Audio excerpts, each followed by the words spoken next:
Hi, I'm Nir Eyal, and this is the Near and Far podcast. This podcast is about business, behavior, and the brain. On this show, I do a few things. I read quick articles I've written about topics shaping your behavior.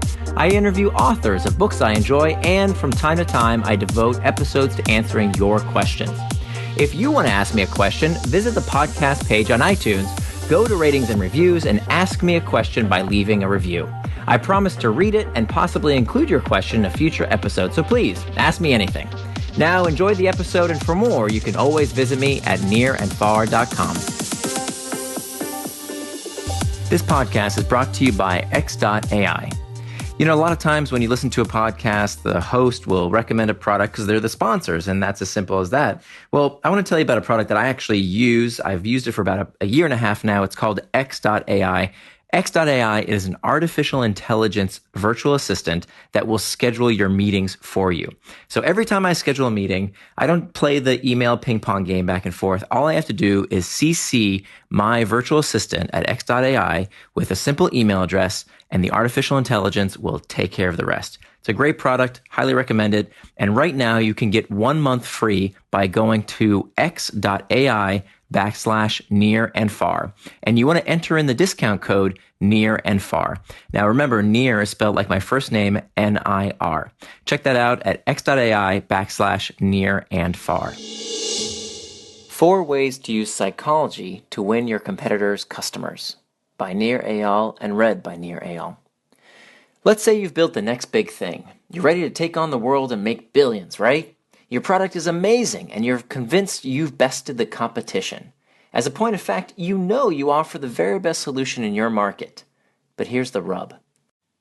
If your competition has established stronger customer habits than you have, you're in trouble.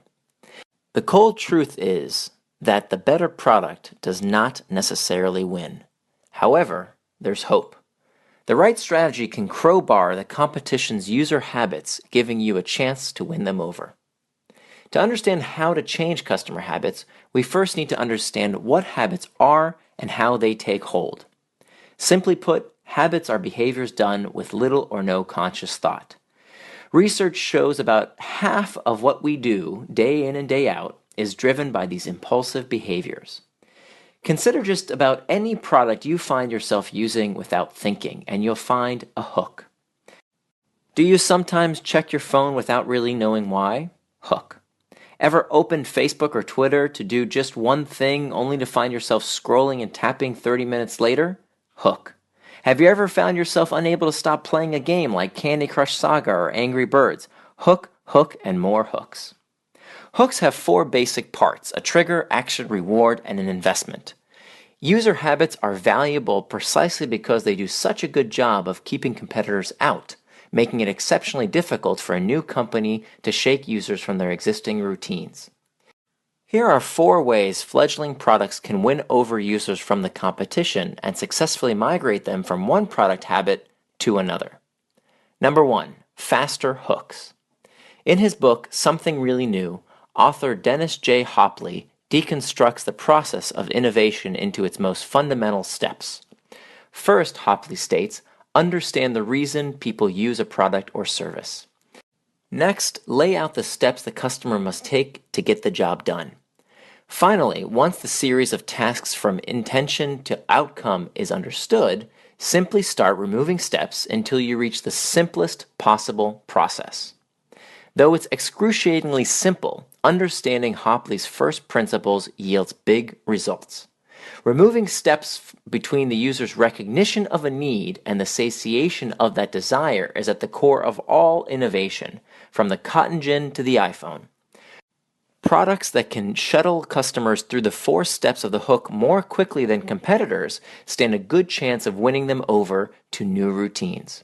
For example, take the corporate collapse of Blockbuster at the hands of Netflix. Customers could watch the same movies at relatively similar prices from either movie rental company. Yet the ease of having a film always ready to watch versus needing to drive to the store to pick up a flick delivered the reward faster. The ease of satiating the need and passing through the hook more quickly made all the difference. Movie enthusiasts migrated their habits to Netflix, and Blockbuster subsequently filed for bankruptcy. Number 2, better reward. Our brains crave stimulation. Whenever an experience is more satisfying, more interesting, or more rewarding, we want more of it. Sometimes products establish a new habit just because using them feels better. For example, take Snapchat, the massively popular messaging app which 77% of American college kids say they use every day. The company is rumored to have turned down a $3 billion acquisition offer by Facebook, conceivably prompted by Mark Zuckerberg's fear of losing his grip on college kids' habits. But why do so many users impulsively open Snapchat instead of Facebook? For many people, Snapchat is more rewarding. Whereas using Facebook involves scrolling through a cluttered news feed of ads, posts from distant acquaintances, and messages from tragically uncool relatives, Snapchat delivers pure, high-octane excitement. Thanks for listening to this episode of the Near and Far podcast. You can always find more at my blog, nearandfar.com. And don't forget, if you have a question you'd like me to explore in a future episode, leave me your question in the form of a review for the podcast on iTunes.